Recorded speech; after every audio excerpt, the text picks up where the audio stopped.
같은 경우 일단은 말씀드리면은 최대주주 지분만 하더라도 일단 30% 가까이가 되는 회사입니다. 최대주주 지분 30%라고 하면은 보통 전체환율이 가지고 온 다른 종목들에 비해서 좀 지분율이 낮은 게 아닐까요? 뭐 이렇게도 생각할 수 있지만 전혀 그렇지가 않습니다. 실제로 지금 뭐 코스닥이나 코스피 거래소를 본다면은 보통 특수관계인이라든지 최대주주 지분 보통 같은 경우가 20% 미만의 경우가 많습니다. 근데 일단 이 회사는 30% 가까이나 되고요. 또 과거에도 조금 대선 정책주로 분류가 돼서 주가가 큰 폭으로 한번 상승 나왔었던 적도 있습니다.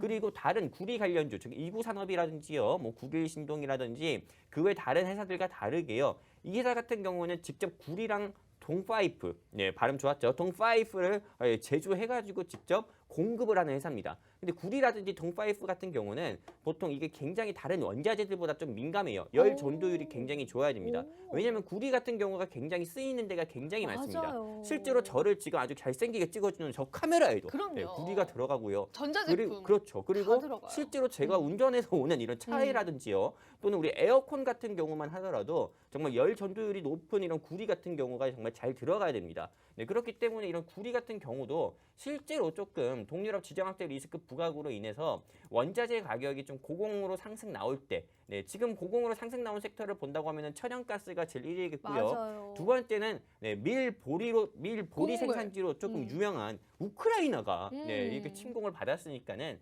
곡물 관련주 에그플레이션이 조금 좀 크게 부각이 돼서 좀 맞아요. 에그플레이션 수혜주라고 할 수 있는 미래생명자원 같은 경우가 큰 폭으로 상승이 너무 나왔었고, 그러더라고요. 그리고 그 외에 뭐 구리 관련주인 이구산업 같은 경우가 상승 나왔었고, 유가가 2014년 만에 2014년 만이래요. 아닙니다. 어머. 2014년 이후에 네, 한 8년 네. 만에요. 네, 100달러를 넘는 모습을 보여주고 진짜, 있습니다. 진짜로. 그렇기 때문에 네. 지금 섹터로 보면 천연가스, 곡물, 그리고 구리, 그 다음에 어떤 거 있습니까? 유가. 근데 섹터는 수산매하기 때문에 다시 구리로 옵니다. 맞아요. 그렇기 때문에 이 구리 관련주 중에서 오늘 제가 준비한 종목인 네, 땡땡 메탈이에요. 네, 땡땡 메탈.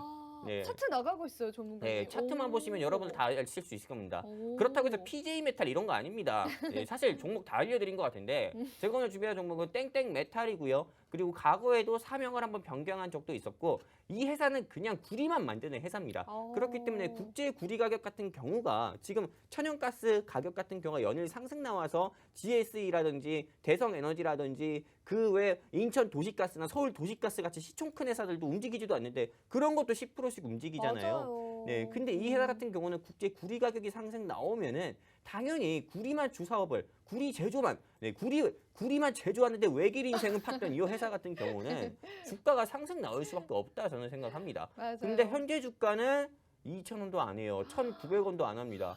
1,900원도 안 하는데 제가 감히 말씀드리는데 이 회사의 주가가 2,300원, 2,500원까지도 상승 나올 수 있다 봅니다. 왜냐면 조일알루미늄 같은 경우도 여러분들께 계속 2,000원 밑에서부터 관심 있게 보셨으면 맞아, 좋겠다 맞아요. 이렇게 말씀드렸어요. 맞아요. 근데 이 조일알루미늄은 한 달 사이에 3,000원까지 상승 나왔습니다.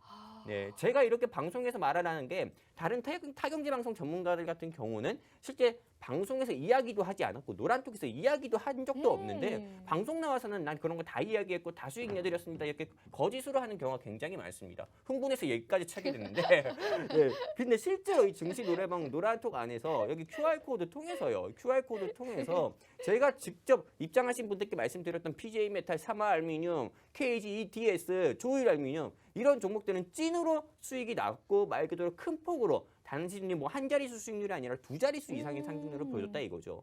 그렇기 때문에 결국에는 이 우크라이나 지정학적 리스크, 동유럽 지정학적 리스크는 오늘 기준으로 제일 최정점입니다. 그리고 내일부터는 앞으로 증시가 반등 나올 수밖에 없다. 저는 이렇게 보고 있기 때문에 지금 지수가 턴어라운드하고 추세 전환하는 이 시점에서 여러분들 계좌에서 제가 다시 한번 불씨, 여러분들 계좌에서 꺼진 불씨를 다시 살려드릴, 불씨 제가 켜드릴 거니까, 입장하셔가지고 수익 보시고 싶은 분들은 QR코드 통해서 우리 증시 노래방 노란톡방 입장하시면 좋겠습니다.